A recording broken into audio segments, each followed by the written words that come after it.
Good evening and welcome back to the 2D podcast, a football podcast. With us, as always, Jeff Chadiha from the NFL Network, NFL.com, Eric Eager from Sumer Sports, Sumersports.com. My name is Soren Petro from Sports Radio 810 WHB in Kansas City. You can hear my radio show at 810WHB.com, 2 to 6 Central Time. Much to get to today as it's our final episode before we get to the trade deadline. We'll talk about that in a minute. Tom Brady. Tampa Bay Buccaneers having problems. Is Tom Brady actually the problem in Tampa? What's the solution for the Pats quarterback controversy? Are the Packers done?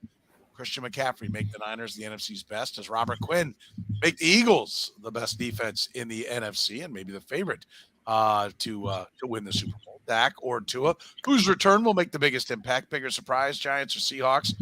Shocking. The Chargers have injuries. J.C. Jackson, Mike Williams, the latest go down for the Chargers. Are they done? Matt Ryan's out. Is Chris Ballard next?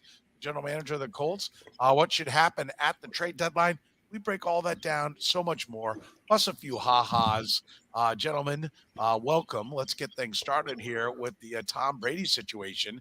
Could it be, I went on record last week of saying Tom Brady's done. That's right. I'll wade out into that blizzard. But is it possible that Tom Brady actually is the problem and he's just incapable of seeing it, Jeff? I think he is. And look, I'm a big Tom Brady fan. Like I said, Michigan ties, known the guy for 20 years. But this is not the Tom Brady that we're used to seeing. And for a number of reasons. And, it's when he got to Tampa Bay, he was the guy who was going out into the private parks and bending the pandemic laws and trying to find a way to get guys to play at championship level. He was the guy who helped people like Mike Evans, understand what it takes to be a champion in this league. And he got that entire team, a team that was talented, very talented, to believe in what he was selling. In a lot of ways, they won a championship because they started running his offense late in that first year that he was there, that 2020 season. And I don't remember Tom Brady being the kind of guy who would disappear during training camp. Don't remember him being the kind of guy who would go to somebody's wedding on a Friday night and miss a Saturday walkthrough. And I don't remember him being the kind of guy who would do those kind of things and then come back and talk about the importance of urgency and being connected and buying in. And it's very clear that when he got to Tampa, he was the straw that stirred that drink, that made that team what it is. And just by going through what he's going through off the field now, with his, much reported marital situation and I think just being 45 and getting older, talking about retirement and coming back from retirement. I just think that there's a lot going on in his life and he can't be that foundation for them anymore. And without that foundation, this team is lost. Eric, what do you think? Is he the problem or is he so good? And is his training camp, 11 days he missed, is that overrated? Are the Monday and Tuesdays of the work week for an NFL player overrated? Or is it pretty simple? If you're not there, you can't do the job. I think it's a combination of all those things. Plus, he's old as hell. Like, he's like 45 years old, which, I'm 36 years old, and the idea of doing what Tom Brady's trying to do baffles me at this point. Like, I think it's just a lot of things combining into one. I also think Byron Leftwich, who I highly regard, might not have what it takes right now to be the offensive coordinator of this team. I think Bruce Arians, him leaving is a reasonable excuse as well. I know he's still in the building and stuff, but Todd Bowles, good defensive coach, but didn't have a lot of success as a head coach before. But I just think it's a lot of different things, right? And a lot of things changed this offseason. And the singular focus that I think was Brady's edge for so long, if you perturb that by 10%, like, how does that change? I think you're seeing the answer to that question. I don't know about anybody else, but I'll bristle at that. I think Todd Bowles, I feel for Todd Bowles because I think Todd Bowles is a good coach.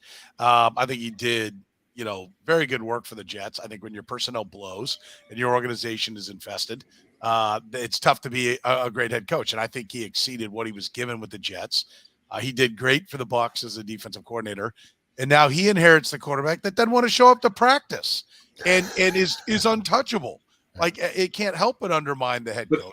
Isn't that part of the whole thing though, where there was clearly, I think Arians and Brady respected each other, but there was clearly differences of opinion, right? And then when the franchise chooses you over Arians, doesn't there give rise to some strutting around and hey, I'm the king around here and I can do whatever I want, and that's not Todd Bowles' fault, but it's part of the whole Todd Bowles being the head coach instead of Bruce Arians, isn't it? I don't think it'd be any different with Bruce Arians, right? I think there's no doubt that Tom Brady just being there enhances the value of the organization, and I don't think the Glazer family, they still own that team, right? Yeah. I don't think anyone's messing with the pocketbook, and I think when you go get Tom Brady, you sell your soul to Tom Brady, right? The Broncos sold their soul to Peyton Manning early in his time with the Denver Broncos. That meant even though you needed defense, you were going to go sign Wes Welker instead and add that to what was already a very talented offensive side of the ball. You sold your soul. And I think, the Packers have sold their soul to Aaron Rodgers, good or bad, right or wrong. Matt LaFleur's not going to say, you know what, here's a thought. Get off the McAfee show, right? How about stop airing your laundry? How about stop being a catatonic, toxic ass in the post-game press conferences? That's not going to happen because you've sold your soul to the quarterback. The position is so valuable that's the decision. That's how you have to play it as a coach and an organization until you decide that the guy can't do it or he certainly can't do it here. And once you've gone to that point, then that guy's got to go. And then almost invariably you're blowing up your whole roster because of the cap implications that come with cutting any kind of quarterback or trading any kind of quarterback. We can get to Seattle in a minute. I'm thinking about it. Well, maybe not with the Seahawks. Yeah. But that's why I think this is it, man. It's a roller coaster. It leaves the house. There are no breaks, right? Once you go over that you're riding it wherever it goes. And hopefully it's a great roll right all the way to where it goes, hits the loop-de-loops for a couple of championships, makes a big corkscrew. Everybody screams and yells and has fun. And, it's a woo the whole way, and it doesn't come off the tracks. But if it comes off the tracks, you ain't got any brakes or any wings to make that thing fly. And I think that's what that's what we're watching happen, Jeff, is it's coming off the tracks. And I do genuinely feel bad for Todd Bowles because who has had to coach a situation where a 45-year-old the greatest quarterback of all time decided I'm going to be here part-time and then I'm going to bitch at you guys when it doesn't go well. Yeah. It's not Todd Bowles' fault, but in a lot of ways, and we've gone back and forth on this show. And I even had a guy today at my gym talk about Bill Belichick versus Andy Reid and who's the better coach. And Bill Belichick had Tom Brady for 20 years or whatever. I think Tom Brady, if he's really being honest, underestimated what Bill Belichick gave him in terms of structure, in terms of helping 52 other guys doing what they're supposed to do to be ready to play football. And now Tom Brady has to be that kind of guy within the Bucs organization. And you can't be that guy. Forget about what we just talked about. This was a guy who openly was flirting with the Miami Dolphins about going there and being involved with their organization. This is a guy who has signed a $375 million TV deal to do TV for Fox when he's done. This is a guy who does podcasts with Jim Gray and Larry Fitzgerald during the season. Tom Brady was not doing this stuff when he was in New England. He was focused on playing football. Even the ads, he's doing way more commercials now than he ever was in New England. And maybe that's great for him. Maybe he's enjoying this time of his life, aside from his marriage and his issues there. But when you're doing all this stuff, and as Eric said, you're getting older, I guarantee you he ain't going out with the boys and hanging out and bonding when his day is done at work. He might have been doing that 20 years ago or 15 years ago, but that ain't happening now. And so you just become the old guy in the locker room with a whole bunch of 25-year-olds. And no matter how great you are, no matter how many rings you've won, at some point, if you ain't getting it done, those guys begin to look at you with a whole different perspective. And that begins to splinter a locker room. And I think that's what's happening down there. Yeah. I think, the question becomes, can you fix it? Can you get it going in the right direction? Or is it, like I said, a roller coaster that's come off the tracks, Eric? I mean, is there any, there's no precedent for this. So you're asking Todd Bowles to try to bring it back around on a team that's just not as good as it was last year, which wasn't as good as it was the year before. Yeah, I mean, they're going to really have to screw this up not to win that division, right? Like the Saints suck, and they're starting, Andy Dalton again. The Falcons, we saw, that AJ Terrell went down last week, and they were down like 3 touchdowns and still only threw the ball like 12 times all game. And the Panthers are like looking towards next year. So they're going to have to, get it together. And I think, we forget that the year that they won the Super Bowl, they were the 5 seed. They were 7-5 going into their bye. Beaten up by the Chiefs, beaten up by the Saints twice. Had moments where it wasn't particularly great for them, and then they got on a roll. Like, do I think that that's going to happen? I don't know. Like, this division is going to give them a lot of opportunities. Yeah, I think I agree with that the division, is very workable for them. As they sit here, 3-4 is tied with the Atlanta Falcons, and I'll give Artie Smith some credit, right? Like, this is supposed to be the worst team in football, and here he sits at 3-4, and I think he covered every one of his losses on top of that. So, the Bucs are playing down to their level. I don't see the Saints getting up off the mat. I never did understand the Saints as remember we talked about that? Who was it? Was it Peter King who had the Saints in the Super Bowl? People were high on them. He was high. And I'm not, listen, there is good personnel there, but I didn't understand how they thought the quarterback thing was going to work well enough for the Saints to overcome it, right? That's a big part of the equation. It's part of the reasons why we sit here and argue about the Eagles all the time, because I'm not convinced yet that the quarterback plays as high as it needs to be. But, they're certainly a much better team all around. But I do think, listen, I remember I've seen, team I covered, the Kansas City Royals, back in the day, brought in Terry Pendleton, former MVP of the Atlanta Braves. And it was at the very end of his career. And they talked about the leadership and what he was going to bring in. And Terry Pendleton couldn't play. He could tell guys everything they needed to hear, but he couldn't play. And, I learned right there, it's like, okay, you can have the greatest resume ever, but if you can't ball, they're not listening. Well, I'm wondering if at the end of the year, Tom Brady won't teach us the lesson that you can be the greatest of all time. You can even still be able to play. But if you don't show up and roll with the team, you can't lead.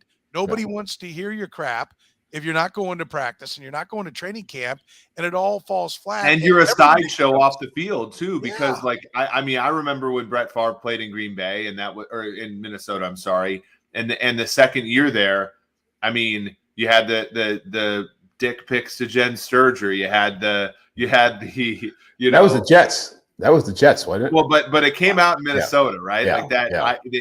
And you had the the marriage stuff with him. You had you had the Randy Moss trade, and then the Brad Childress stuff. And like, eventually it's just like, this is a shit show. And like, no one gave a shit that he was at that time, a top 5 quarterback of all time, because the guy was throwing twice as many interceptions as touchdowns. Like, you do have to ball. Like, was Michael Jordan like that impactful on the Wizards? No. Like, no one gave a shit because the guy was just a player at that point in time. So like, I think that's Soren makes a great point. Like, you got to be able to play. Yeah. Well, and the bigger point here for me, and I say it all the time, and it drives people crazy, even in Kansas City where we're based. Every quarterback in this league is high maintenance. Every quarterback in this league is a drama queen. It's just a matter of when it comes out, when it becomes an issue, and how much winning they've done and how much they're bringing to the table. And you're seeing it in Tampa. You're seeing it in Green Bay. You saw it in Seattle with the guy who's now in Denver. You saw it in Atlanta with the guy who's in Indianapolis now. Everybody comes in with, hey, this is the most amazing thing ever. We got a quarterback. He's got MVPs. He's been in Super Bowls. And if they can't play, it goes to hell in a hurry. And it goes, and like, this is the thing. Again, we talk about the Chiefs. We talk about the Chiefs, right? And how they took a step back and, and let this thing breathe out, because I think all of us were a little skeptical of the Rams last year because of their approach, right? And, when you shove the chip, like, look, there have been, 56 Super Bowls?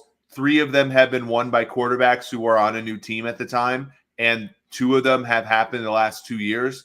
And everybody rushed and said, oh, we need this. And, like, the Colts just benched Matt Ryan for Sam Ellinger, who is like an okay college quarterback, guys. Like, I don't know. Nick Foles has got the best job in football, by the way. But like it's it shows how far, like how we variance is part of the game, but it's a terrible teacher, right? Like the Rams lucking into a Super Bowl with Stafford, the Bucks, slinging in through the 5 seed with Brady, and we all think, oh, we can just like quarterbacks will live forever now, and we can just throw everything at them. And it's like, well, the other side of it is what you're seeing in Tampa, Green Bay, Denver, Indianapolis, LA.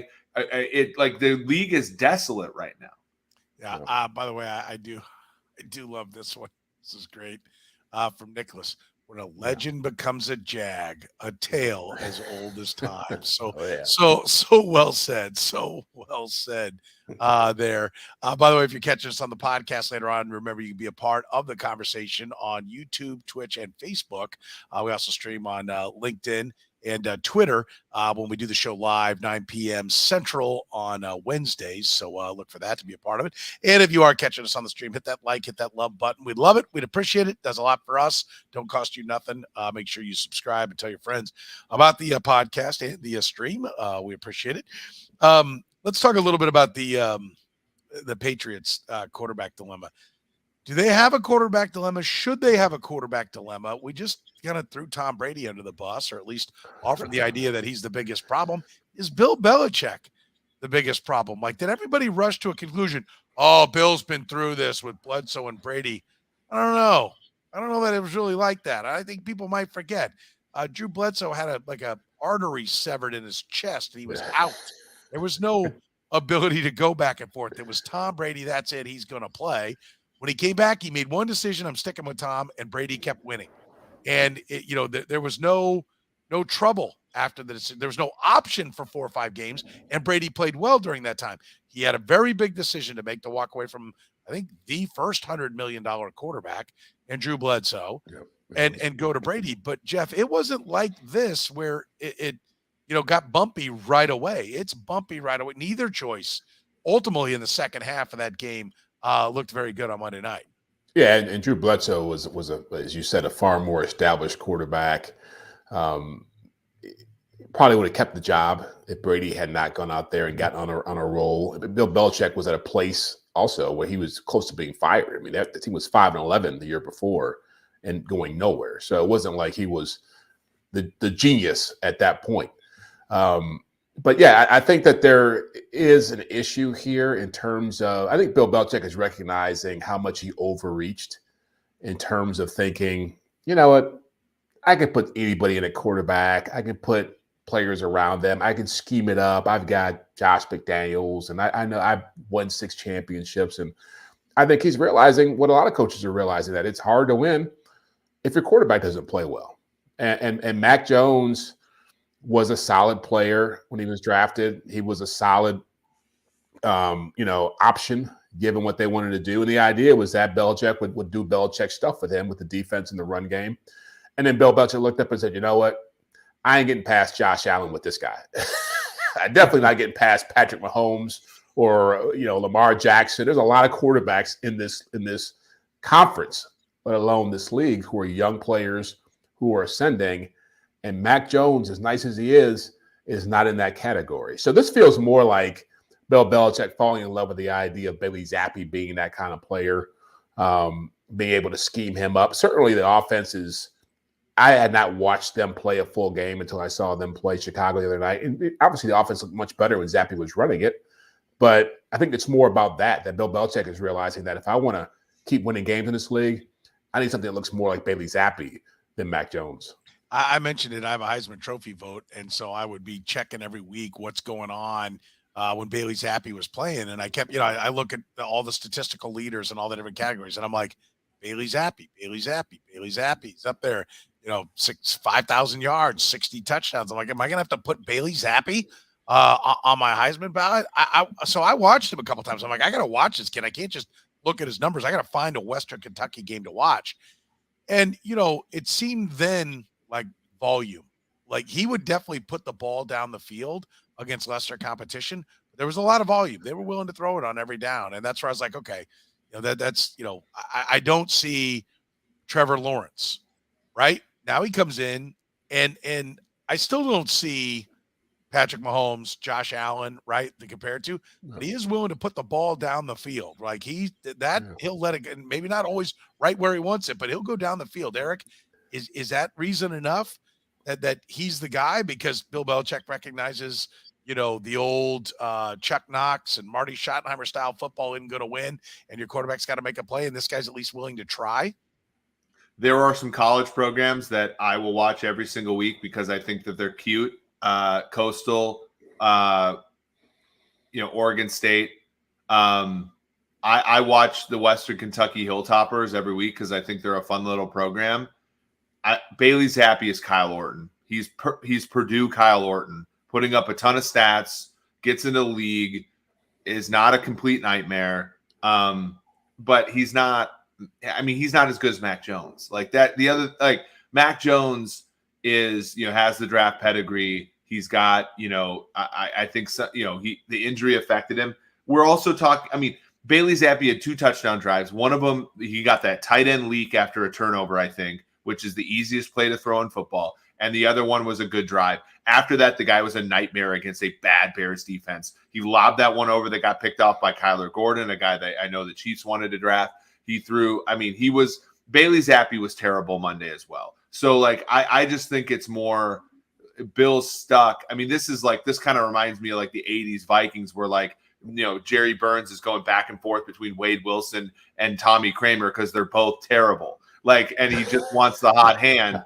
And that's what they have to do. And that's fine. I personally think that Belichick should think about trying to trade Mac Jones and then going with Zappi because he's cheaper, and Mac Jones, at least you can recoup some of the draft capital. But Jeff's right. He's probably looking at the rest of the AFC and saying, "Shit," or excuse me, if we get into a thing with Herbert, we're screwed, right? Yeah. Petro, I got to drop another $1 into the Yeah. Thank you. I appreciate that. Listen, I got a younger Nick Mullins. That's offensive. It's Kyle Wooden. Like let's. There's a limit to this. I agree. I like this one too. I think I like the Kyle Orton comp better too. But I think Temecula's going for humor as much as he is. Yeah. Of course. That one. But I think this one was really good from Aaron. Can't be hard to replace Mac. Remember, Bill trusted Mac in a game to only throw 3 times last year. Let's do point out it was gale force winds, right, in that game. And their game plan was, and the Bills seemed to do the same thing. Then finally in the second half started going, all right, listen, our guy can throw the ball into this win. Let's do it. And they almost stole the game back and clearly looked at the game and went, what the hell were we doing the whole time? We should have trusted our guy more. But do you think either one of these guys is the answer, Jeff? I mean, the old adage, if you think you got 2 quarterbacks, you really have none because somebody will establish themselves. One guy's definitely going to be better. That's what this smells of right now. Yeah, no, it certainly is. And I go back to the point I was making is that Bill Belichick is just like great quarterbacks. You get enough wins and enough trophies, you think you can do anything. And I guarantee he felt like I can coach up whoever I'm putting in there if I believe in them, if they're smart, if they're accurate, which Mac Jones was in college. And, I think he's recognizing that it's a little bit tougher than that now. And maybe – he thinks he's catching the NFL. I shouldn't say he thinks this. The NFL is moving back into a place it was when Tom Brady started winning championships, where you're seeing a lot of great quarterbacks coming to the end of their careers. You're seeing a lot of bad quarterback play. You're seeing a lot of defenses starting to rise up and become more dominant. The run games become a bigger factor. Scores are going down. So it's definitely Bill Belichick's type of game right now. But the problem is you still have you got some guys out there who are some dudes who you just can't compete with. And that division alone, I have a hard time thinking, even though 18 months ago they drafted Mac Jones, that if Tua really is able to be the real thing in Miami, if Zach Wilson becomes anything with the Jets, with their defense and what they're doing, and Josh Allen is going to stay Josh Allen, that it's like the Patriots will be the worst in that division going forward for a long time. So they have to find something better at quarterback than what they have right now. Yeah. But here's a question I have, Jeff, though. Right now, in their current form, the AFC East quarterbacks, like Mac Jones has played the best so far, right? Like other than Josh Allen. Better than Tua? I think, No. Yeah, I think Mac Jones played better than Tua last year. Walk that comment back. Oh, last year, yes. Okay, yeah, I okay, meant walk back the one where you said he's played better than Tua this year. He is not. I think the Dolphins' offense has played well for 1.5 quarters this year. Which is how many quarters more than the Patriots? I agree. I also think there's a difference between having Matt Patricia and Joe Judge calling your plays. That's where I was going. Like, and then having Mike McDaniel like shoehorn an offense for you if you're Tua. Like my issue is, and I agree with this, is like I think Tua has higher upside than Mac Jones. I think the Jets quarterback Zach Wilson has higher upside than both of those guys, right? But as of how they've played so far, Zach Wilson has been half the player that Mac Jones has been, and Tua has been roughly the same player, maybe a little lower than Mac Jones has been. But I think that Jeff's point is it's still not good enough for Belichick because that dude wants to win that division, and he looks up at Josh Allen and says, "Ain't no way we're winning that division." Yeah. Well, and what they have defensively too. I mean, all three of those teams are better defensively than the Patriots.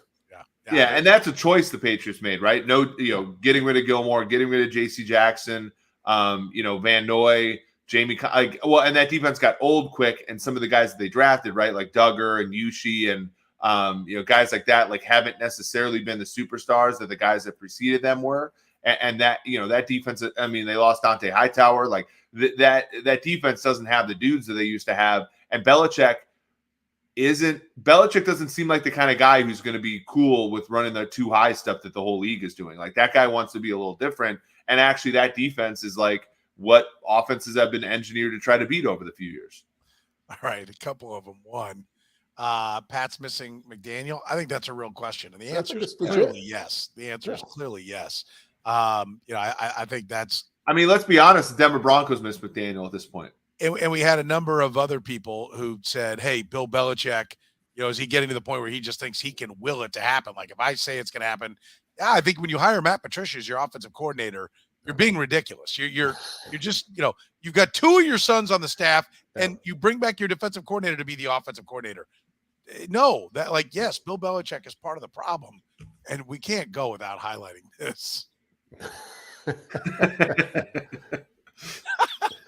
That's Eric's guy, isn't it? That is Eric's guy. Nicholas said Wilson has that dog in him. Sadly for him, it's dog blank. Oh, sorry. That's legit. Funny stuff. He's bad. Guys, I watched that Jets Broncos game. I know, and that's your look. He's horrible. Don't tell me if people are like, are the Jets for real? They're 4-0 with him starting the games too. Like it's one touchdown and 2 interceptions. Short the Jets. The Jets. Get on the other side of the Jets. I mean, please. Some free betting advice. Go long on the Jags, short the Jets. You guys missed a real zinger though when they said the Patriots missed Josh McDaniel. I think at this point Denver misses Josh McDaniel. Yes, that is fair. That is a good point. I'm sorry. All right, let's switch gears to the Packers. Aaron Rodgers and his, so deep you can't understand him intellect, act that he's been doing now for a couple of years, continues to play at podcasts and videos near you and post-game press conferences, but it's not getting any better. Jeff, is it over for the Packers this year? Are they not coming back from this? I think it's over for them. I mean, unlike the Buccaneers, they're in a conference where they're in a division where they're looking up at a team that's 5-1 in the Minnesota Vikings and is, still playing a fairly easy schedule. If they're having to play in a wild card, if they're having to compete for a wild card, you're talking about the Giants having a substantial advantage right now. You're talking about the Cowboys getting Dak Prescott back and being in pretty good shape. You're talking about potentially the Falcons, even though they're not the greatest team in the world, they are pretty feisty. And then you've got some teams there in the NFC West that are kind of figuring it out. I think at some point we have to start saying Seattle's a good team because they tend to play well. They tend to know who they are. The Rams still have potential if they're able to get their offensive line healthy. So you're talking about 4 or 5 teams that have better records than them, or at least as good of a record right now, who are in that wild card hunt. And the way they're playing football, look, can't catch, can't tackle, can't block. I don't know what else there really is in football to do. And the quarterback, aside from that, they're all right. And the quarterback is going through the motions. That's the worst part. Like, we talk about Brady. Like, when you watch Brady play, it's better than what Rodgers is doing. Like, Rodgers looks like a quarterback that took LSD all off season and is just there, right? And it wasn't LSD. It was a hallucinogenic tea. Let's be clear. Right? Wasn't it that? Is that what it was? I mean, that we know of. I'm making an educated guess, Petro. Okay. But I mean, what was the issue with McCarthy, right? And McCarthy, and by the way, Mike McCarthy's 17-7 the last 2 years with the Dallas Cowboys, 5-1 without his quarterback. And when we met with McCarthy at PFF, we tried to get out of him the Aaron Rodgers stuff, and he was extremely he was the better man, I'll just say, right? And when Rodgers, let me chime in on that, because I have heard that one of the rubs was that you'd lay out a game plan. McCarthy would lay out a game plan, which, as we all know, there are some plays you run to set up what the counter is later on. Yeah. And that Rodgers would come up and that play would come out at a time it was 3rd and 3 or 4, and he didn't like that, and he wanted to pop something else for the first down, and he wouldn't run the setup plays. And then in the second half, he's bitching about plays not working, and they didn't run the setup plays. That Rodgers had kind of decided, I'm the guy, and he would audible out of things that were part of the game plan. And, that was a big part of the issue with Mike McCarthy. Mike McCarthy's not dynamic. I mean, there are elements of his game that aren't there, but I think the man has proven he's not a boob, right? And Mike McCarthy is a good. Yes, Rodgers has clearly contributed to the messes that have been around him. Yeah, and Mike McCarthy is the top third of the league head coach, I think, at minimum. But the problem is, we saw Rodgers buy into the offense in 2020. Well, that was because they took Jordan Love and they were seriously considering moving on from him, and there were legitimate concerns over whether or not he would buy into an offense. We're now back to the same nonsense that ended McCarthy's career in Green Bay. And you add to that the fact that the receivers are nowhere close to as talented as the end there, and you have some problems. Furthermore, you have a front office that had no outs, right? You had, last season, Devondre Campbell played great football as a league minimum player. Rasul Douglas played great football as a league minimum player, and Brian Gutekunst signed both of them to decent market deals to pat himself on the back, in addition to signing Rodgers to all that money. And now you're stuck. Like, they're stuck. Like, what are they going to do now? Yeah, no, they're a hot mess. I like this one as well. Quinn says, publicly humiliating younger players and undermining the head coach on McAfee every week, a little bit like his mentor, meaning Brett Favre. And Nicholas scores again in my book. Ifs and buts are candies and nuts. Rodgers now tastes colors. Yeah, my guy's Bill Walton out there right now. Yeah. Nicholas, the tip of the cap. You're on a roll. Yeah, he is. That's it. He's the listeners on a roll. We appreciate all of you, by the way. Yeah. No, listen, I will say this. I always like to look at the schedule before I deem somebody over. At Bills, we know coming up this week. At Lions, playoff Lions, according to Eric Eager. That's where the Lions get back on track. Yeah, it could be. Cowboys, Titans, at Eagles, at Bears, Rams, at Dolphins, Vikings, and then the Lions. It ain't easy. They're going to have to try to get back on track. I will point out, though, that they're only 1.5 game out right now of the final playoff spot. 3-3 is the final playoff spot right now in the NFL, and that's held down by the Los Angeles Rams. I do think somebody else, either the Rams or Niners, probably the Niners, in my opinion, are going to get going, but we'll see what happens with the Packers. Christian McCaffrey, we mentioned the Niners. Does he make them make the 49ers, the addition of him? I know. Listen, I don't put too much into it, and he was actually pretty good. Yeah. In a little limited role against the Chiefs, even though the Niners weren't that good. But does he make them at least the biggest adversary to the Eagles? Does he make them better than the Eagles, Jeff? I wouldn't say he makes them better just because Robert Quinn joining the Eagles ups them a lot defensively. But he certainly is a huge upgrade. I mean, they've never had a back of his caliber since Kyle Shanahan's been there, and so you obviously have a ton of versatility in your offense. You saw again that brief sample size on Sunday. I mean, he looked like he was fresh, looked like he knew what he was doing, looked like he had an impact. And so you put him out there with Usek and Kittle and Ayuk and those guys, Deebo Samuel. But I had a guy say to me, and I think it's a valid point. The adverse effect it could have is on a guy, Deebo Samuel, who really was a non-factor in that game, because so much of what he can do to make him special comes out of the backfield. And if you're taking away touches from him and giving him to McCaffrey, while McCaffrey's a special player, I still think you need to have both those guys going in some way. So it could be a case where, an embarrassment of riches. But Kyle Shanahan has to figure out how to make that work each week with those guys all getting touches, because if he's off, it can easily be a disaster. But I think ultimately it's a boost to their offense in a big way. Yeah, it's a tough thing to defend, right? A wide receiver that can line up at running back, a running back that can line up out at wide receiver with McCaffrey and Deebo Samuel. There's certainly versatility there, Eric. How much should the rest of the NFC fear this combo? Yeah, I always was a little skeptical of this. Like, I used to have this thought experiment that, if you put Adrian Peterson on the Packers with Aaron Rodgers, it would slow their offense down, because you'd have to earmark him carries because of the investment you've made in him. And I think that was, the problem with Edwards-Helaire in Kansas City. And I think, unfortunately, from where I sit, I think the 49ers are a bad fit for McCaffrey. Like, they don't throw to the running backs. He only had 2 targets the other day. Jeff Wilson, what did he have, 1 or 2? Like, they don't throw to the running backs in their normal offense. So you lose a little bit of that.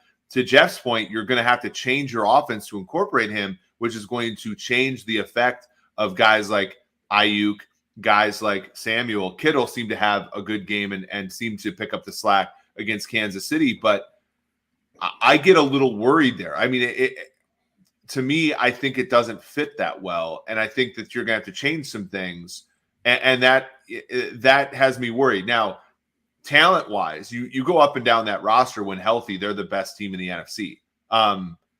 Maybe I think the Eagles could be there as well, but I think the Eagles at times are better coached, frankly. But yeah, it puts them in the conversation, but they have to show it. And I do think that there are mismatches in fit and stuff that could be a problem for them. I'll be interested to see. Number one, they don't have the financial investment. They do have a 2nd, 3rd, 4th, and 5th invested in McCaffrey, but they didn't give him the big mega deal. Most of that money was left back in Carolina, so I don't think they have to this season. But next season and stuff, he does have some of the investment in him. But it's still a lot of it was left in Carolina with the signing bonus and all that, and so.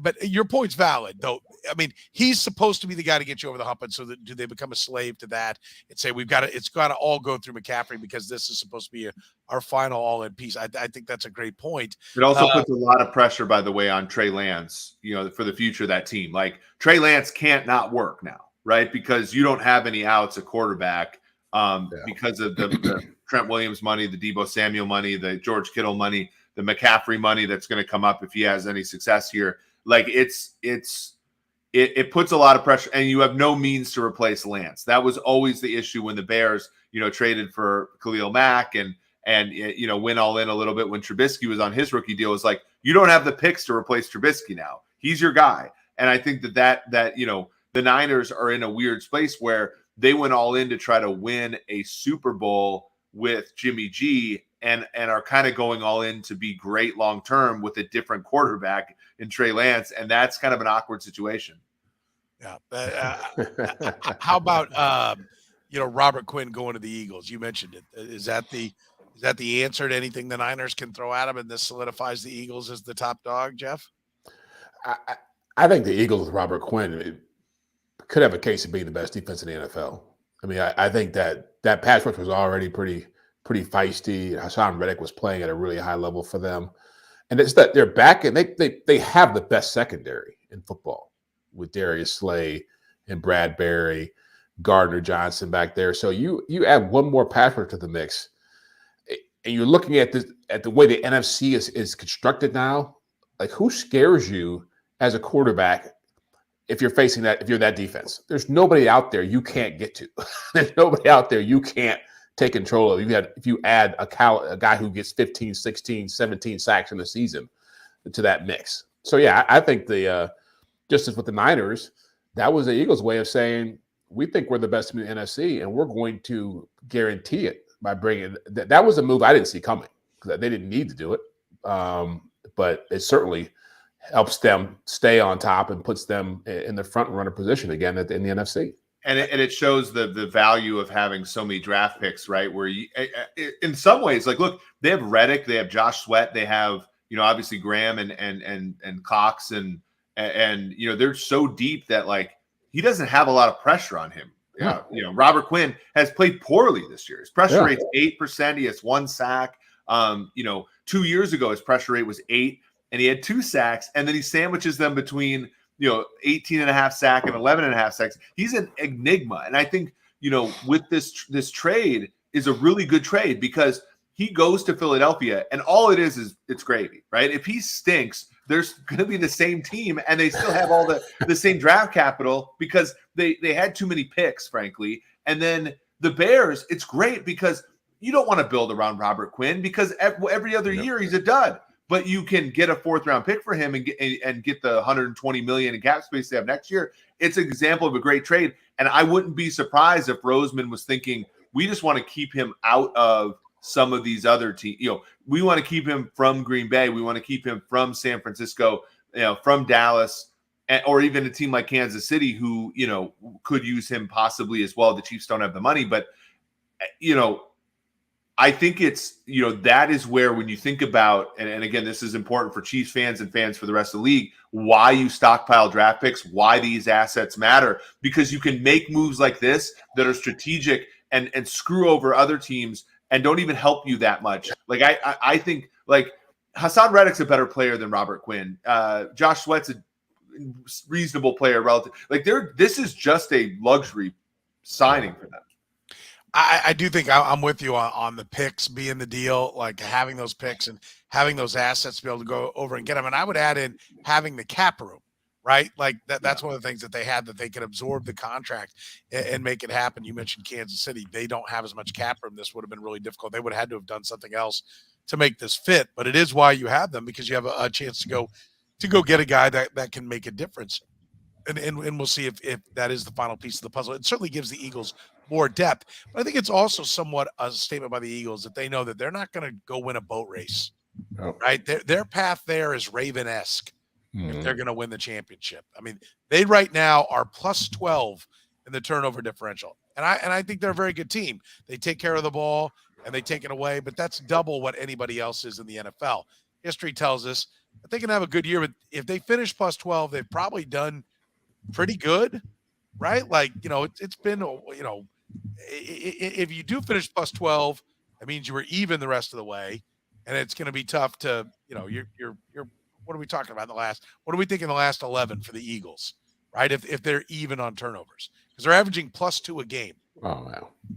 So yeah, there's a regression to the means. I mean, the Eagles are going to be favored in every game they're in the rest of the season. Like it's actually crazy. And I think like the reinforcements are all like, the biggest thing for the Eagles is going to be not to let down in the playoffs. Like I think you watch totally some of disagree.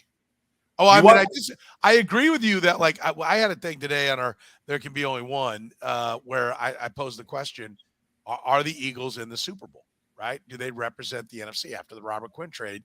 And wisely, Curtis said yes. Adam said, no, I'll take the field, which is what you should always do. The field against one, take the field. Just the math is there. But I do agree with you from the standpoint that they to me smell Tennessee Titans-esque. I've said it all along. They'll be the 1 seed, but they're not going to be an overwhelming favorite. If San Francisco goes in there and they're healthy, that's a pick 'em game. I disagree to a certain extent because I think this is a hot take. I think Nick Sirianni is a better in-game manager than Kyle Shanahan. Kyle Shanahan will punt a 4th down and 1 that he shouldn't, and Nick Sirianni will get him on plays like that. But to your point, against Minnesota, so against Detroit, they had a 17-point lead. They ended up winning that game by 3. Against Minnesota, they scored 24 and a half, 1, 0 and a half, 2. Against Washington, they scored 24 and a half, 1, 0 and a half, 2. I owe you a steak dinner because they got out 14-0 against the Cardinals and almost lost that game. They almost, Ben DiNucci or Cooper Rush, whoever the heck was the quarterback for Dallas, came back and almost won that game on that Sunday night. This team's issue is they get bored in the second half of games that they lead by multiple scores. And I don't know if Robert Quinn helps them not do that or whatever, but their biggest problem is they're going to mess around like that against a team that can actually get them. And that is, I think, the biggest risk that they have. Yeah. By the way, just so you know, Jeff, a hot take is one that you got to point out as a hot take. Something to mind.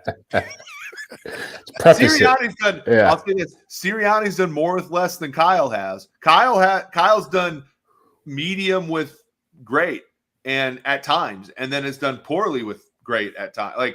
It's dueling banjos for me with the two of them. They're both talented coaches. Neither one of them are boobs, but let's edge on into the Kyle Shanahan's at least gone to the Super Bowl. Let's Shane Steichen's going to be a good head coach in the NFL. Okay, good to know.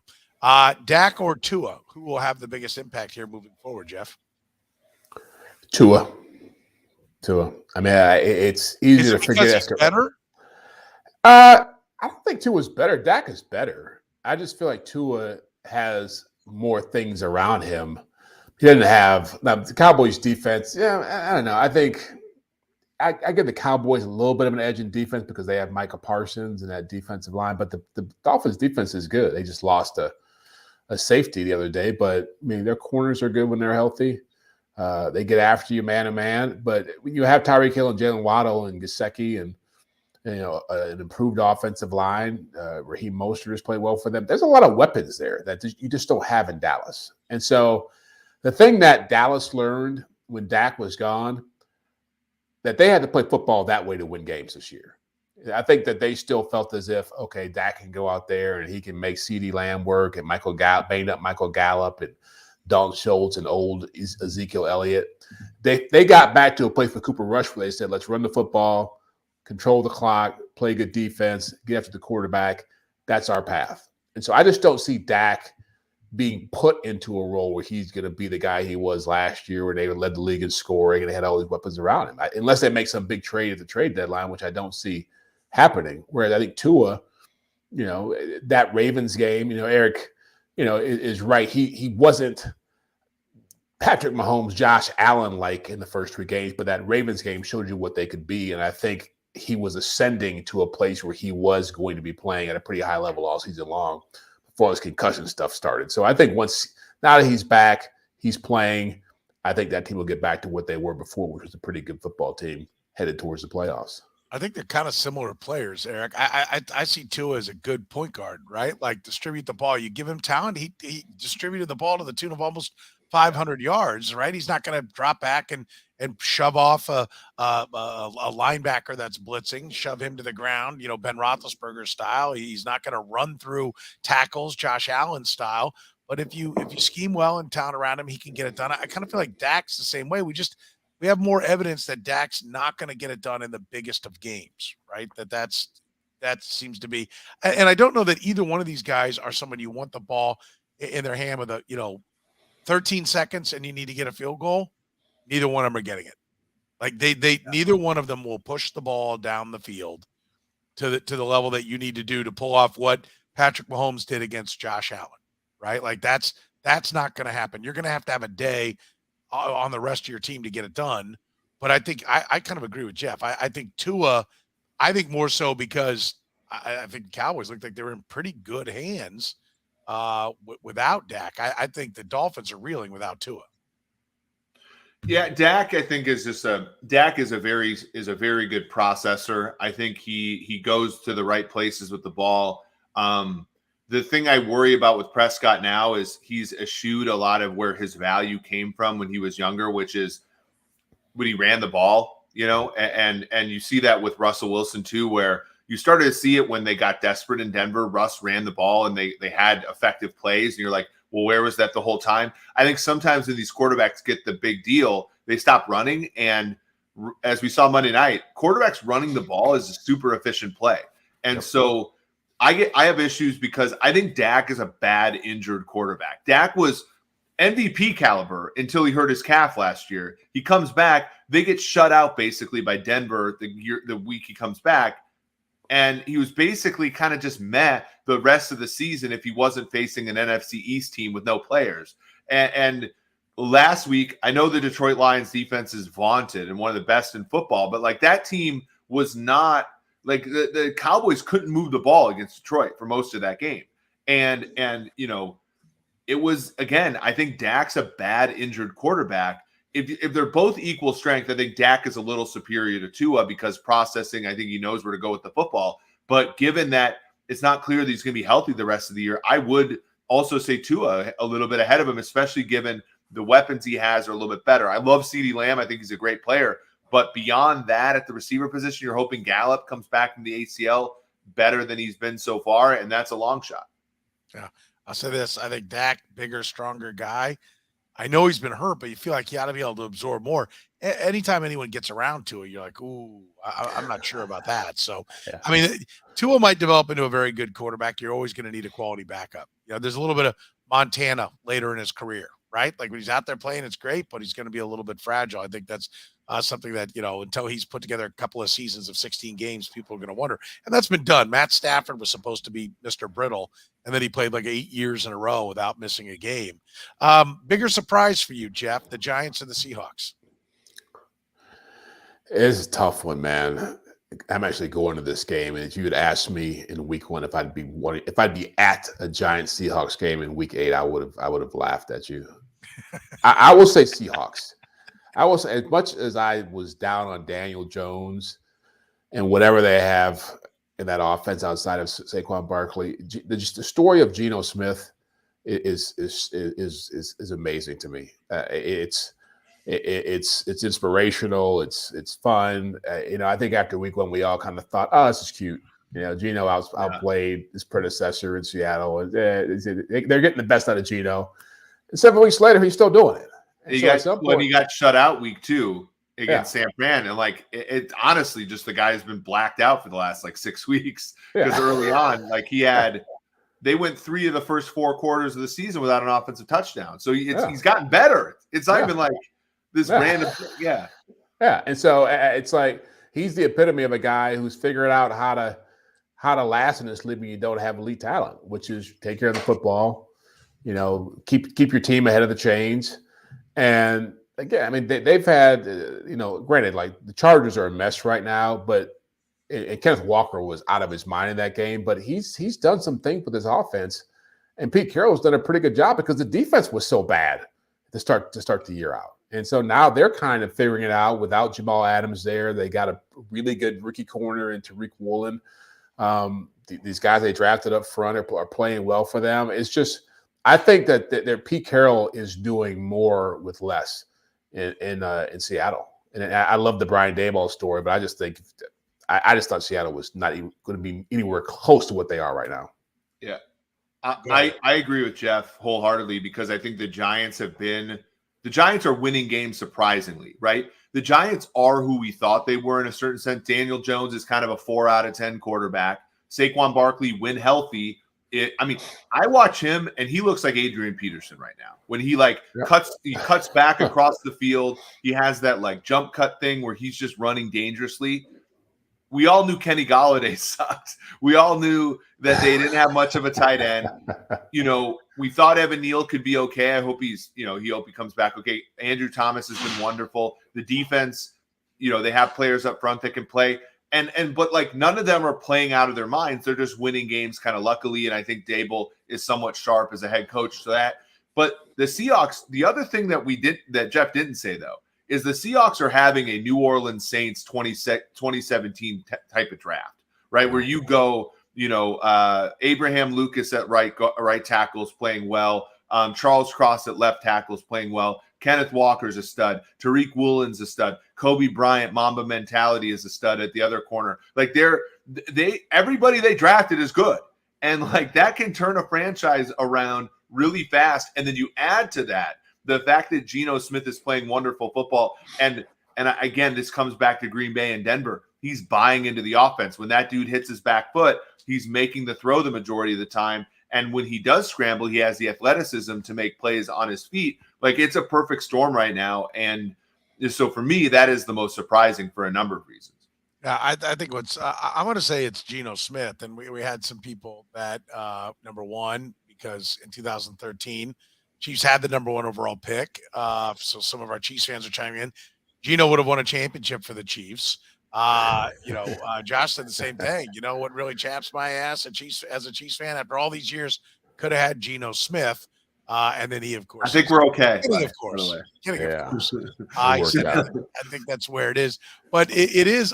That's why I will say, because I did not see it in Geno Smith. I couldn't understand why teams were signing Geno Smith. I'm with Jeff. I mean, listen, I give mad props to Geno Smith. I actually got to interview him at the Super Bowl. His agent brought him around, I think, trying to drum up interest for him to go as high as he could in the draft and get a buzz. And I enjoyed talking to him. But I came away, the one thing I said is, I'm like, not a large man, right? No. Not short, but, you could have been like, oh, is this the, stud point guard prospect from high school? Like, I would have bought that if they're like, we were at the Final Four and the number 3 recruit in the country for college basketball was there, and he was a senior in high school that was going to play point guard. I'd have been like, yeah, that would have been my guess. Not, oh, this guy's going to be an NFL quarterback. So he always seemed kind of slight of build, and but he could throw it. But he kind of had a moody attitude at West Virginia. Yeah. We'd get in the dumps and kick the can around. That's gone away. And if you look at it, you say 11 touchdowns and 3 INTs. By the way, because Daniel Jones is nowhere to be found on this list. I'll have to find out. Because he's not throwing the football. He's 6 touchdowns, 2 interceptions. Yeah. Like, they're actually trusting Geno Smith to make real throws. And if you look at the QBR, Daniel Jones is actually 6th in QBR, which I can't figure out how, but it's clearly a flaw in the math. I'll let you at Sumer Sports, Eric, figure that out. But Geno Smith is right now 4th in QBR, which I do like that stat because it measures a lot of different things that go into quarterbacking. I think that's amazing, right? I had no idea. Brian Dable's got the whole team's rallying around. We got to show ourselves for the new coach. This crap happens all the time. And let's see him go for 10 more games. But Pete Carroll ran off a star quarterback, which I think we're finding out the whole team wanted gone. And so Pete Carroll gave them but Pete Carroll had stale time to eject on written all over him going into the year. All over him. Yeah. And to be fighting this way, and again, 10 more games for him to go. True, still a ways to go. But for me, it's totally the Seahawks. I mean, totally the Seahawks. Remember when Geno got knocked out in the Jets locker room?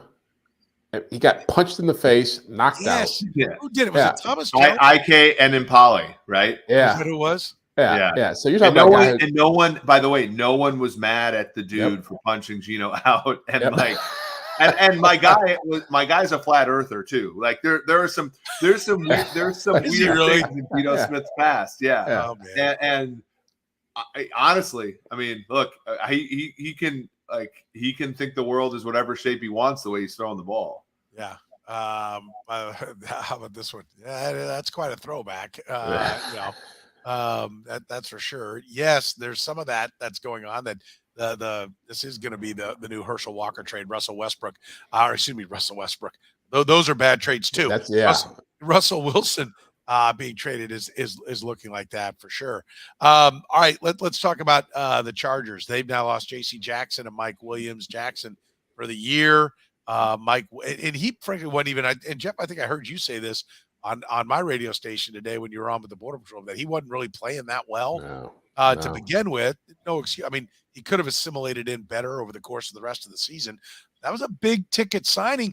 And I do remember a lot of people, maybe it was even you, Jeff, that said, well, I like the guy, but I don't know that it's a good fit. You might have been the one I'm remembering saying that. But nonetheless, it's depth, right? And everybody can use depth. Are the Chargers cooked now with their latest round of injuries? I'm not feeling that great about my AFC West pick right now. I got to tell you. And two things here. One, I don't understand how you can't be looking at your strength and conditioning people and your team doctors. And when year after year this is happening. Same thing with the Niners too, for that matter. Just like so many guys getting hurt. But yeah, J.C. Jackson I didn't say that, by the way, but yeah, he has been a bad fit. A true press man corner who didn't fit well with what they were doing zone wise, blew a lot of coverages. You saw that here with Justin Watson's touchdown in that Chiefs game. And so, yeah, he got benched a couple weeks ago. And when you're paying $80 million for a guy, you expect more from that. So that's one example. And I said this the other day, that what really is disappointing about the Chargers is just how bad their defense has been. It's not as bad as it was last year, but it still hasn't been what they'd hoped it would become. And when you lose Mike Williams right after you just got Keenan Allen back, it's not just Mike Williams. So they're down a couple other guys. I think Palmer's hurt. And Parnham has been banged up. Their tight end's been banged up. So their passing game has taken a huge hit. Rashawn Slater's already out for a while. And I mean, it's, and we still, knock on wood, we haven't had Derwin James's annual injury yet either. When they look back at this season, they look at this schedule where you get Jacksonville, Houston, a Cleveland team without Deshaun Watson, a bad Broncos team at home, and what people thought was a bad Seahawks team, followed by a Falcons team, which I'm going to help the printing press here. The Falcons are the bet this week because they can move the football on the ground, and the Chargers are mushy. They're gooey as a run defense, and that stuff's not going to work against the Bengals, who are just like, we're going to throw the ball downfield. But I'm to tell you this: if the Chargers come out in that game and throw 4.5 yards average depth of target because Mike Lombardi can't take the top off of defense, the Falcons are going to take the Chargers down in that game because they're tougher than they are. And I think if the Chargers fall to 4-4, given what their schedule was to start the season, it is a colossal failure by that franchise. Is this true from Joshua? Because I missed this. If this is true, Sean Payton sitting in suites at Charger home games back-to-back weeks. Is that true? Or is that just I know everyone's got him going there and there's reports that he has interest, but has he been seen in public sitting in the stadium? I don't know. I don't know that. He was at a New Orleans Pelicans game the other night, so I know that much. But that's not the same as sitting in the Chargers. Look, Dick Vermeil. That's pretty brazen move. I mean, tell me if you can remember one. I remember Dick Vermeil sitting in Arrowhead Stadium. I can't remember if it was in a press. Was it in a press box or the owner's suite or Carl Peterson's suite? The year before he was hired and they let go of Gunther Cunningham in Kansas City. And there was rumors that was going to happen, and it did indeed happen. But did that really happen, or is that? I don't know. I had not known that. I hadn't heard it. By the way, guys, Sean Payton, a little bit bigger of a loss than we thought, right? Or the market. Absolutely. I mean, that's one that I thought about adding to the list, but I don't know if we're even going to finish off this list. Matt Ryan's out. Is Chris Ballard right behind him? Jeff, is he run his course in Indy as the GM? This feels like the kind of move where the owner comes in, even though the owner the day before was talking about how great Matt Ryan's leadership was. This sounds like the kind of move where owner comes in and says, we're done. Like, get this crap figured out, get him out of the lineup. I'm done with revolving door, veteran quarterbacks. I think he's got a little more leash because he's drafted well and built a good team. But they've been so reluctant to invest in a young quarterback. And I wouldn't even say going with Sam Ehlinger, a 6th-round pick, even though Frank Reich says he's got some kind of special sauce, is an investment. They've tried to tread water here for the last 4 years since Andrew Luck quit on them, and it hadn't worked out. And so I think Ballard has one rookie quarterback pick in him to make sure that keeps his job. But you have to be on thin ice right now, because if Russell Wilson wasn't doing what he was doing, Matt Ryan would be the story of the NFL when it comes to veteran collapses. I mean, 7 weeks and you're out. Nobody saw this coming.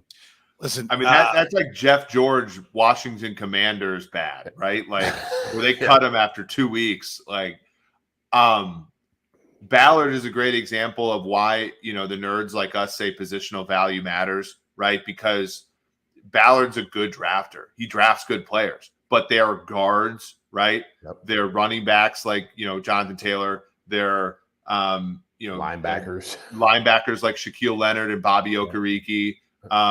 Where they failed is, the edge players. Like, can they rush the passer? No, they had to go out and get Yannick Ngakoue. They had to take a first-round pick and get DeForest Buckner at defensive tackle, which is important, but not among the top 2 or 3 important positions, right? They nailed that pick. They're great at nickel corner with Kenny Moore. He's a fantastic player. But where are they on the outside, right? They had to spend money on Gilmore, an older guy. They've done a good job evaluating players where it doesn't matter as much, and they've had to pay up. I mean, they've spent, and this is probably why Irsay was the one that made the decision, they've spent the most money at quarterback of any team in the NFL in the last 4 or 5 years. Like, the guy's probably like, look, you're getting cut off, at this point. And whether that means that Ballard is going to get an extra leash because they're like, look, as Jeff said, we're going to give you one rookie quarterback. That's your only shot.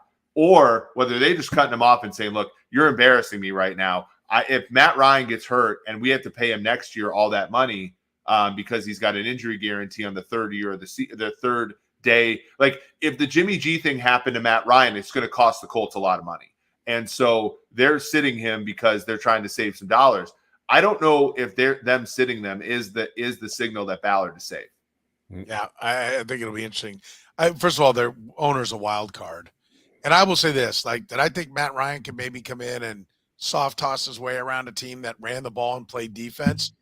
I was open to that idea, but there was no fastball. You watched any of those games in Atlanta, he wasn't winning anything late because come down and he'd need to throw a rope in there, and you'd see him wind up almost like a baseball pitcher to try to get something on it, and their teams were still knocking the ball away. But I figured they'd have him hand off, and instead they're like, here, go win it.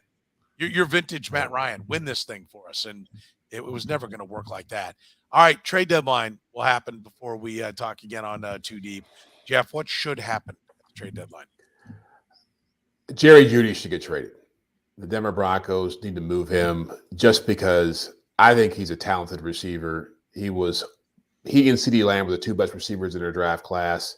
This guy's played on awful offenses for 3 years. He's played with lousy quarterbacks or quarterbacks who've played lousy. You put him in a good offense that knows what it's doing, I think he just blows up. And so the Denver Broncos aren't going anywhere right now. They're not using him. Trade him, get some value for him. Falcons are going to be looking for receivers. Giants are going to be in the market. There'll be plenty of other teams. Cowboys might be willing to make a move. He's on a rookie deal. There's a lot of teams you could go to that could do a better job with him. All right. Jeudy has the lowest catch rate of any receiver drafted since 2020, but I think I agree with Jeff. I think it's more of an Amari Cooper type of situation where there's a lack of concentration because there's a lack of team success. And I think if you put him on, you put Cooper on the Cowboys and you saw the productivity that was promised at Alabama with him, I think you get a similar thing with Jeudy. The Packers have to get a wide receiver. And I know it's against everything that they believe. And I know it's against, I know it's sort of letting the terrorist win, the terrorist being Aaron Rodgers, but you need to get a wide receiver in Green Bay. And because that the NFC is too crappy for the Green Bay Packers to miss the playoffs. And they got it, but they can't keep like rolling Sammy Watkins out there as their number one receiver. It's ridiculous. Former Chiefs great legend Watkins, former Chiefs legend, Sammy Watkins. I always appreciate it when you identify players as that. The Packers right now currently are what about? They've got $7.8 million worth of cap space, so they've got some room to get something done. It's according to one list that I'm looking at here. They've got some room to get something done. I'll tell you what needs to happen at the trade deadline. Massive amounts of trades. I'm going to tell you at some point, NFL general managers are going to take their head out of their ass and they're going to start firing. And I'm going to tell you, this is one where all us fantasy nerds are miles down the road from these guys. Now, what we don't have is somebody who's looking over our shoulders and going to fire us. But if you're in any kind of league that does keepers, what does everybody do? Immediately, I can't win it this year. It's time to start jettisoning whatever ain't going to be part of the plan next year for something that will be part of the plan next year. And these guys, for whatever reason, won't do it. How many times do we hear names that are being talked about that could move, don't get moved, and then are cut at the end of the year that aren't on the team or are traded for pennies on the dollar for what they could have been traded for, at least theoretically, to a team that's in need right now? What should happen is, and we're slowly getting there, but it is a smorgasbord to me, as far as I'm concerned. If you're a general manager that knows you're not going to win, you should be selling like it's nobody's business. And if you're a team that can win, you should be buying like it's nobody's business, because right now guys are on the cheap. There should be a lot of movement. The Houston Texans should be starting half their practice squad by the other side of the trade deadline. I mean, teams that aren't going anywhere should be unloading, and every team that's in. And because once you start that too, this is what the bottom feeding turds have to figure out. Because once you start doing that, once you make a deal with the Chargers and you make a deal with the Bills and you make a deal with everybody but the Chiefs have to make a deal. Once you get a couple of teams going, then everybody else says, well, I have to match it. And so I'm going to tell you, it boggles my mind how unbelievably conservative NFL general managers are. And then that's not even fair, right? That takes the term conservative is embarrassed by that. Just afraid, terrified, unwilling to make a move. That's what absolutely needs to happen. And I'm going to tell you, somebody might be laughing like, oh, fantasy football. And yes, it's the same thing. You're trading commodities for the future versus now. There's absolutely no difference in it. No matter what any GM wants to say, there's no difference in it. Soren, you gotta get Aaron's comment up. He's said this a couple times. He's trying to get this joke up on the second to last one. He's trying. Aaron, a loyal listener to the show. I think he said that like 4 times, so he wanted to get this up there. So. Yeah, we'll get it up there. Okay. You also got quoted with letting the terrorist win. That was strong. We want to underscore that one. All right, let's finish with this. Anything in particular you're looking for this week? We know you're going to the Giants and Seahawks game. You'll be there live for that. Beyond just being at the game, anything in particular you're looking for? Yeah, that's actually what I'm looking forward to. I mean, I do want to see. I've not watched the Giants play a full game this season, so I'm kind of curious about. I know when I heard you try to rattle off their receivers today. Yeah. I know one, Wandale Robinson, Amani Toomer, Mike Hilliard. That's right. Kenny got their most expensive receiver and their highest drafted receiver are nowhere to be found. But yeah, I want to see how they work this out. I put Saquon Barkley in my MVP race this week, so I want to see him up close and personal. But they're a fascinating story, so I want to see I want to see how they do it. Yeah. Okay, Eric, what are you looking for? I'm actually really looking forward to the game tomorrow. Baltimore, Tampa. That game, Tampa opened a favorite. Baltimore got a lot of money. Now Tampa's getting a lot of money. The Ravens have led by 10 or more in every single game this year and have almost blown every game so far this year. So that one's interesting. The other one, I will be on my way back from Pittsburgh because I'm going to a sports analytics conference at Carnegie Mellon. Do you ever work, or do you just give talks about work? I've transitioned into the hey, you guys all do stuff phase of my life. But we are. I'm really looking forward actually to Denver, Jacksonville, because I think it's going to be an epic privilege. Okay. I like Titans, Texans, because somebody want to explain to me how the first place Titans are laying only 2 points to the lowly Dallas. And that's Houston catching money because Tennessee was laying 3 early. Isn't Tannehill hurt? It's a little banged up. I don't care. Okay. Are they winning because of Tannehill? Is that no? But Houston guys, you made fun of Houston. Houston's a real football team. Like they're not good. I made fun of Houston. Did you not hear yourself for 6 months in the offseason every time the Texans were brought up? How dare you accuse me of making fun of the Texans? You called them a church. I mean, they are. But like on the field, when they get their players out there, like they're competitive in every game. They're not good. I'm saying they're like in we said that would happen because Lovie Smith is a competent coach, so they play competent football. Yeah, I mean the thing about it is the Tennessee Titans stink, but their coach is amazing, right? Like the Mike Vrabel earns his money every freaking week. Because that team, I mean, Soren, name 6 Tennessee Titans right now. You want me to that are healthy, that are not, that are active. I was going to say. Derrick Henry, Jeffrey Simmons, Bud Dupree, the Arkansas wideout. I'm telling you right now, it's tough. Give me a second. Give me just. I mean, on the spot here, you're crushing. I could with my hands. But that's my point. Is like this team doesn't have good players, and they Taylor win. Lewan's not healthy, but I can. Harold Landry's out. Kevin Byard, I'll give you that one. Ryan Tannehill, Robert Woods, Traylon Burks, Kevin Byard. Burks, thank you.